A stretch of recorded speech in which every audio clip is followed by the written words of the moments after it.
नमस्कार दर्शक बंधु आपणकर जदि वृष राशि होता है तेबे यही भिडियोटी केवल आपण मानक पाई कारण 2026 वर्षर यही तीनोटी मास आपणक पाई आशीर्वाद होई पारे किंबा अभिशाप मध्य होई पारे।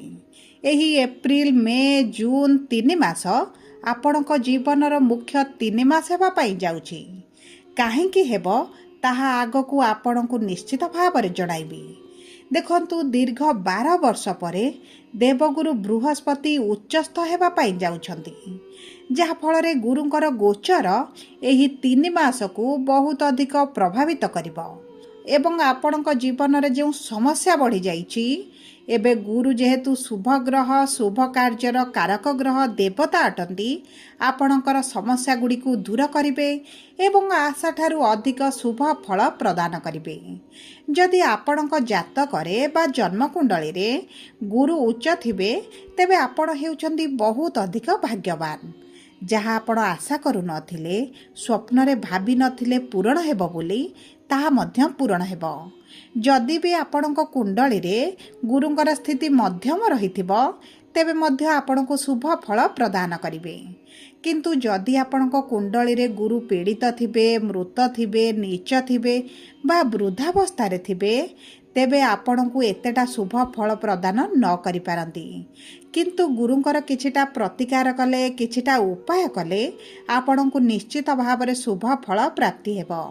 कारण देखंतु आगामी 1 वर्ष पर्यंत गुरु एही उच्च स्थिति रे विराजमान करिवे, जो कारणरू आपणकर जहाँ अभिलाष रही मनस्कामना मनोवांछा रही एही समय मध्य रे आपण जदि पूरण करिबा पई चेष्टा करंती तेबे निश्चित भावरे पूरण होई जिवो।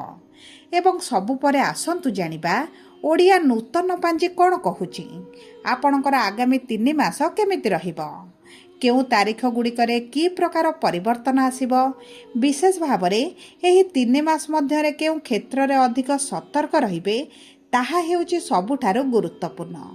मोटामोटी भावरे आपणकर स्वास्थ्य शिक्षा प्रेम संपर्क विवाह वैवाहिक जीवन संतान चाकरी व्यवसाय केमिति रहिबो एवं कौन रही प्रतिकार जहाँ आपणकर अशुभत्व को दूर करिबो एवं गुरुंकर शुभाशुभ फल को वृद्धि करिबो एही वीडियो माध्यम रे आपणको जणाइबी।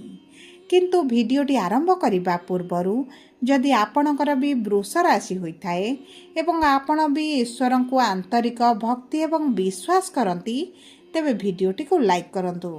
कमेंट बॉक्स रे जय जगन्नाथ जय माँ लक्ष्मी अवश्य लिखि दियंतु।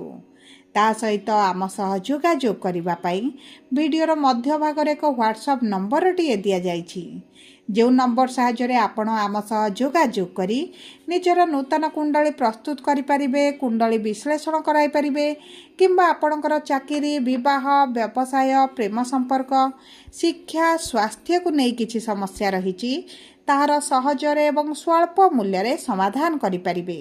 सेतिपाई आपण आम सह वीडियोर शेष पर्यंत जोड़ी होई रुहंतु एवं व्हाट्सएप नंबर माध्यम रे आम सह जोगाजोग करी खूब कम मूल्य रे आपणकर समस्यार समाधान करंतु। एबे आसंतु कार्यक्रमटी को आगकू बढ़ाइबा एवं जानिबा वृष राशिर व्यक्तिविशेष मानकर एप्रिल मे जून एही 3 मासटी केमिति रहिबो। कारण यही 2026 रे ज्येष्ठ मासटी 2 थर पड़ुची माने मल मास रहिबा पाई जाउची, जो कारणरू आपणको किछिटा कार्य करिबा बारणीय रहिछि एवं जदि आपण शुभ कार्य किछि करिबा पाई जाउछंती तेबे आपणको केउ समय मध्यरे करिले शुभ रहिबो केउ समय मध्यरे करिले अशुभ रहिबो आगकू आपणको जणाइबी। तेबे आसंतु सर्वप्रथमे जानिबा आपणकर स्वास्थ्यटी किभଳି रहिबो। देखंतु स्वास्थ्य कुंडलीर प्रथम गृहरु जणा पड़े एवं आपणकर रस्याधिपति शुक्र द्वादश भावरे विराजमान करिथिबारु आपणक स्वास्थ्य आपण उच्च नीत भଳି परिस्थिति देखुछंती। किछिटा स्वास्थ्यगत समस्या देखा जाउची, थंडा ज्वर खास भଳି ऋतुकालीन समस्या देखि पारुछंती, पेटरे जंत्रणा किंबा कौनसी ना कौनसी स्वास्थ्य समस्या आपणक शरीर रे निश्चित भावरे रहुची। कारण द्वादश ଦ୍ୱାଦଶ ଗୃହକୁ ଏତେଟା ଶୁଭ ବୋଲି ମନାଯାଏନି ଏବଂ ଆପଣଙ୍କର ରସ୍ୟାଧିପତି ଯେହେତୁ ଦ୍ୱାଦଶ ଭାବରେ ଅଛନ୍ତି ଆପଣଙ୍କର ଅର୍ଥଗୁଡ଼ିକ ମେଡ଼ିକାଲରେ ହିଁ ଖର୍ଚ୍ଚ ହେଉଛି। ଆପଣଙ୍କର ବିଭିନ୍ନ ପ୍ରକାର ସ୍ୱାସ୍ଥ୍ୟ ସମସ୍ୟା କାରଣରୁ ଆପଣଙ୍କର ଅର୍ଥହାନି ପ୍ରାଣ ପୀଡ଼ା ମଧ୍ୟ ଭୋଗ କରୁଛନ୍ତି। କିନ୍ତୁ ଦେଖନ୍ତୁ ଶୁକ୍ର ଆପଣଙ୍କର 19 ଏପ୍ରିଲରେ ଆପଣଙ୍କ ରାଶିକୁ ଗୋଚର କରିବେ। ତେଣୁକରି ଏହି 19 ଏପ୍ରିଲ ପରେ ଆପଣଙ୍କ ସ୍ୱାସ୍ଥ୍ୟରେ ପରିବର୍ତ୍ତନ ଆସିବ। ଆପଣଙ୍କର ରୋଗ ପ୍ରତିରୋଧକ ଶକ୍ତି ବୃଦ୍ଧି ଘଟିବ ଏବଂ ଆପଣଙ୍କର ଯେଉଁ ପୁରୁଣା ସ୍ୱାସ୍ଥ୍ୟ ସମସ୍ୟାଟି ପୀଡ଼ା ଦେଉଛି କଷ୍ଟ ଦେଉଛି ସେଥିରେ ଆପଣ ନିଶ୍ଚିତ ଭାବରେ ଉପଶମ ଅନୁଭବ କରିବେ। କିନ୍ତୁ ଅଧିକ ଶୁଭଦାୟକ ଫଳ ଆପଣଙ୍କ ସ୍ୱାସ୍ଥ୍ୟ କ୍ଷେତ୍ରରେ ଆପଣ 15 ମେ ପରେ ଦେଖିବେ। କାରଣ ସୂର୍ଯ୍ୟ ଆପଣଙ୍କର ରାଶିକୁ ଗୋଚର କରିବେ ମାନେ ଆପଣଙ୍କୁ ଊର୍ଜାବାନ ବନାଇବେ। ଆପଣଙ୍କର ରୋଗ ପ୍ରତିରୋଧକ ଶକ୍ତି ବୃଦ୍ଧି କରିବା ସହିତ ଆପଣଙ୍କ ଶରୀରରେ ଯେଉଁ ସବୁ ନକାରାତ୍ମକ ଏନର୍ଜି ରହିଛି ତାହାକୁ ଦୂର କରାଇବେ। ଏବଂ ଦେଖନ୍ତୁ 15 ମେ ପରଠାରୁ ଆପଣଙ୍କ ସ୍ୱାସ୍ଥ୍ୟରେ ଆପଣ ନିଶ୍ଚିତ ଭାବରେ ପରିବର୍ତ୍ତନ ଦେଖିବେ ଏବଂ ସ୍ୱାସ୍ଥ୍ୟ ସମସ୍ୟାକୁ ଦୂର କରିବା ପାଇଁ ଭିଡ଼ିଓରେ ଆଗକୁ ମଧ୍ୟ ଆପଣଙ୍କୁ କିଛିଟା ଉପାୟ କହିବି। ଏବେ ଆସନ୍ତୁ ଜାଣିବା କିପରି ରହିବ ଆପଣଙ୍କର ଆର୍ଥିକ ସ୍ଥିତିଟି। ଦେଖନ୍ତୁ ଅର୍ଥର ଭାବରେ ଦେବଗୁରୁ ବୃହସ୍ପତି ବିରାଜମାନ କରିଛନ୍ତି। ତାପରେ ସତ୍ତ୍ୱେ ମଧ୍ୟ ଆପଣଙ୍କର ଅର୍ଥର ସମସ୍ୟାଟି ବଢ଼ିବାର କାରଣ ହେଉଛି ଗୁରୁ ଶତ୍ରୁ ରାଶିରେ ରହିଛନ୍ତି। ମିଥୁନ ରାଶିରେ ଗୁରୁ ଏତେଟା ଶୁଭ ଫଳ ପ୍ରଦାନ କରନ୍ତି ନାହିଁ। କିନ୍ତୁ ଜୁନ 2 ତାରିଖରେ ଗୁରୁ ଉଚ୍ଚସ୍ଥ ହେବା ପାଇଁ ଯାଉଛନ୍ତି। ଜୁନ 2 ତାରିଖ ପରଠାରୁ ଆପଣଙ୍କ ଆର୍ଥିକ କ୍ଷେତ୍ରରେ ପରିବର୍ତ୍ତନ ଦେଖିବେ। ଅର୍ଥର ସମସ୍ୟା ବଢ଼ିଯାଇଛି, ଋଣ କରଜ ବଢ଼ିଯାଇଛି। ଆପଣ ଋଣ ଶୁଝିବା ପାଇଁ ଚିନ୍ତା କଲେ ମଧ୍ୟ ଆପଣ ଋଣ ଶୁଝି ପାରୁନାହାନ୍ତି। ବିଭିନ୍ନ ଗୁଡ଼ିଏ କାର୍ଯ୍ୟ ଆପଣଙ୍କର ଆସୁଛି, ଅଚାନକ କାର୍ଯ୍ୟ ଆସୁଛି ଯେଉଁ କାରଣରୁ ଆପଣଙ୍କର ଅର୍ଥର ଅଭାବଟି ସେହିଭଳି ଲାଗି ରହିଛି ତାହା ଆପଣ ନିଶ୍ଚିତ ଭାବରେ ଜୁନ 2 ପରେ ପରିବର୍ତ୍ତନ ଦେଖିବେ। ଦେଖନ୍ତୁ 12 ବର୍ଷ ପରେ ଗୁରୁ ଉଚ୍ଚସ୍ଥ ହେଉଛନ୍ତି, ତେଣୁକରି ଉଚ୍ଚ ଫଳ ପ୍ରଦାନ କରିବେ। ବିଶେଷ ଭାବରେ ଆପଣଙ୍କ ଅର୍ଥର ଭାବରେ ଯେହେତୁ ଗୁରୁ ବିରାଜମାନ କରିଛନ୍ତି ଆପଣଙ୍କ ଆର୍ଥିକ କ୍ଷେତ୍ରରେ ପରିବର୍ତ୍ତନ ଆଣିବେ। ତା ସହିତ ନବମ ଦୃଷ୍ଟି ଆପଣଙ୍କର ଲାଭର ଭାବକୁ ରହୁଥିବା କାରଣରୁ ଆପଣଙ୍କର ଲାଭ ବୃଦ୍ଧି ହେବ, ରୋଜଗାରରେ ବୃଦ୍ଧି ଘଟିବ, ଆପଣଙ୍କର ଚାକିରିର ପ୍ରାପ୍ତି ହୋଇଯିବ। ଦେଖନ୍ତୁ ବିଭିନ୍ନ ଗୁଡ଼ିଏ ସ୍ରୋତରୁ ଆପଣଙ୍କୁ ଧନ ଲାଭ ହେବ, ଆପଣଙ୍କର ସେଭିଙ୍ଗସ୍ ବଢ଼ିବ। ଆପଣଙ୍କର ଯେଉଁ ସେଭିଙ୍ଗସ୍ ଉଠାଇ ଆପଣ ଖର୍ଚ୍ଚ କରୁଛନ୍ତି ସେଥିରେ ମଧ୍ୟ ଆପଣଙ୍କର ରୋଗ ଲାଗିବ। ବିଶେଷ ଭାବରେ ଆପଣଙ୍କର ଯେଉଁ ଅଯଥା ଖର୍ଚ୍ଚ ଗୁଡ଼ାଏ ବଢ଼ିଯାଇଛି ସେହି ସବୁ କ୍ଷେତ୍ରରେ ଆପଣ ନିଶ୍ଚିତ ପରିବର୍ତ୍ତନ ଦେଖିବେ।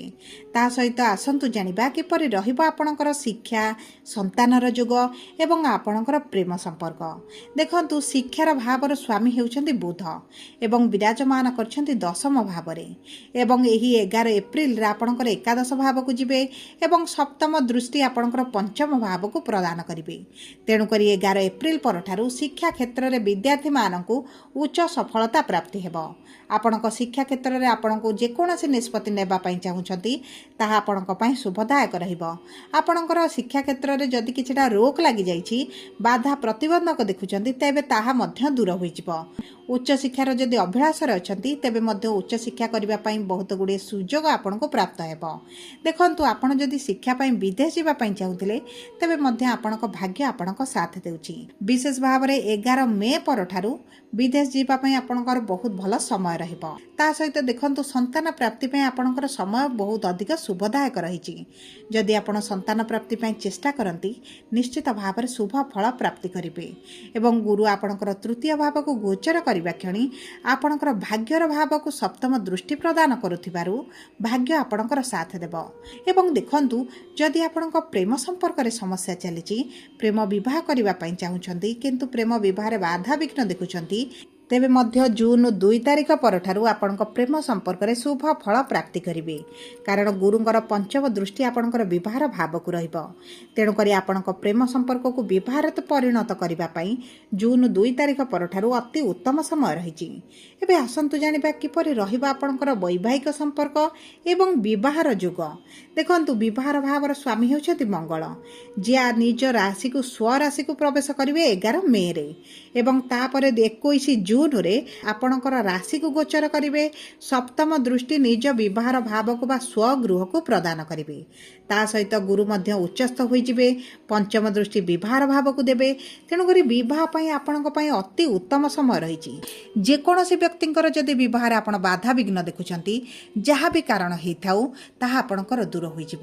ଆପଣଙ୍କର ଯଦି ବୟସ ବୃଦ୍ଧି ଘଟିଲାଣି, 40 ବର୍ଷ ଅତିକ୍ରମ କରିଲାଣି, ତେବେ ମଧ୍ୟ ଆପଣଙ୍କର ବିବାହ ପାଇଁ ଚେଷ୍ଟା କଲେ ନିଶ୍ଚିତ ଭାବରେ ବିବାହ ହୋଇଯିବ। ଏବେ ଆସନ୍ତୁ ଜାଣିବା ଆପଣଙ୍କ ବୈବାହିକ ସମ୍ପର୍କ କେମିତି ରହିବ। ଦେଖନ୍ତୁ ଆପଣଙ୍କ ବୈବାହିକ ସମ୍ପର୍କରେ ଅତି ଉତ୍ତମ ପରିବର୍ତ୍ତନ ଦେଖିବେ। ଜୀବନସାଥୀଙ୍କ ସହିତ ଭଲ ସମୟ ଅତିବାହିତ କରିବେ ଏବଂ ଆପଣଙ୍କ ଜୀବନସାଥୀଙ୍କ ସ୍ୱାସ୍ଥ୍ୟରେ ଯଦି ସମସ୍ୟା ଚାଲିଛି ତେବେ ସେଥିରେ ଉନ୍ନତି ଆସିବ।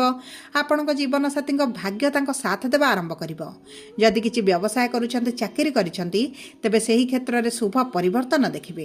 ଉଭୟ ଯଦି କିଛି ପାର୍ଟନରସିପ୍ରେ କାର୍ଯ୍ୟ କରୁଛନ୍ତି ସେଥିରେ ମଧ୍ୟ ଆପଣଙ୍କୁ ଆଶା ଠାରୁ ଅଧିକ ଶୁଭ ଫଳ ପ୍ରାପ୍ତି କରିବେ। ତା ସହିତ ଦୈନିକ ରୋଜଗାର ଯଦି ରହିଛି, ଡେଲି ଇନକମ୍ କରୁଛନ୍ତି, ସେଥିରେ ମଧ୍ୟ ବୃଦ୍ଧି ଘଟିବ। କିନ୍ତୁ ଜୁନ୍ 2 ତାରିଖ ପରଠାରୁ ଆପଣ ଏହି ଶୁଭ ପରିବର୍ତ୍ତନ ଗୁଡ଼ିକ ଦେଖିବେ। ଏବେ ଆସନ୍ତୁ ଜାଣିବା କିପରି ରହିବ ଆପଣଙ୍କର କର୍ମକ୍ଷେତ୍ର, ବ୍ୟବସାୟ ଏବଂ ଚାକିରି।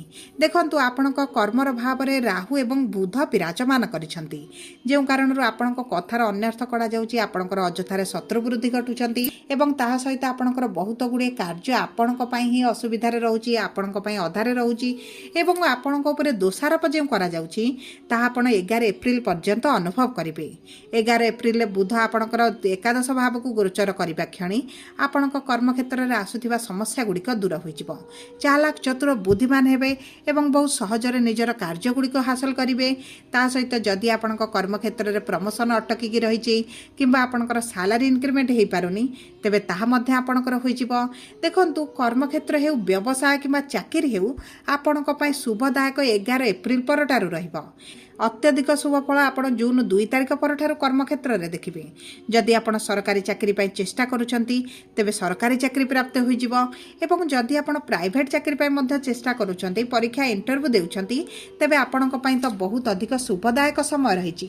ବିଶେଷ ଭାବରେ 11 ମେ ପରଠାରୁ ଆପଣଙ୍କ ଚାକିରି ପାଇଁ ବହୁତ ଅଧିକ ଶୁଭଦାୟକ ରହିବ। ସବୁ ପରେ ଦେଖନ୍ତୁ ଆପଣଙ୍କର ଯଦି କୁଣ୍ଡଳୀରେ ଗ୍ରହସ୍ଥିତି ଖରାପ ଥିବେ ଏବଂ ଅଶୁଭତ୍ୱ ପ୍ରାପ୍ତି କରୁଛନ୍ତି, ତେବେ ଆପଣ ପ୍ରତିଦିନ ଶୁକ୍ରଙ୍କର ବୀଜ ମନ୍ତ୍ର ଜପ କରିବା ସହିତ ମାତା ଦୁର୍ଗାଙ୍କର ଉପାସନା କରନ୍ତୁ ଏବଂ ଚେଷ୍ଟା କରନ୍ତୁ ଛୋଟ କନ୍ୟାମାନଙ୍କୁ କିଛି ଖାଦ୍ୟ ଦାନ କରିବା ପାଇଁ, କିଛି ନିଜ ମନପସନ୍ଦର ଜିନିଷ ଦାନ କରିବା ପାଇଁ, ଯାହା ଆପଣ ଶୁକ୍ରବାର ଦିନ କରିଲେ ଆପଣଙ୍କ ପାଇଁ ଶୁଭଦାୟକ ରହିବ। ଏବଂ ତା ସହିତ ଚେଷ୍ଟା କରନ୍ତୁ ପ୍ରତିଦିନକୁ ଥରେ ଆପଣ ନିଶ୍ଚିତ ଭାବରେ ହନୁମାନ ଚାଳିଶା ପାଠ କରନ୍ତୁ, ପାଇଁ ଅତି ଶୁଭଦାୟକ ରହିବ। ଯଦି ଆପଣଙ୍କର ବୃଷ ରାଶି ହୋଇଥାଏ, ଭିଡ଼ିଓଟି କିଭଳି ଲାଗିଲା କମେଣ୍ଟ ବକ୍ସରେ ଲେଖି ଜଣାନ୍ତୁ। ଧନ୍ୟବାଦ।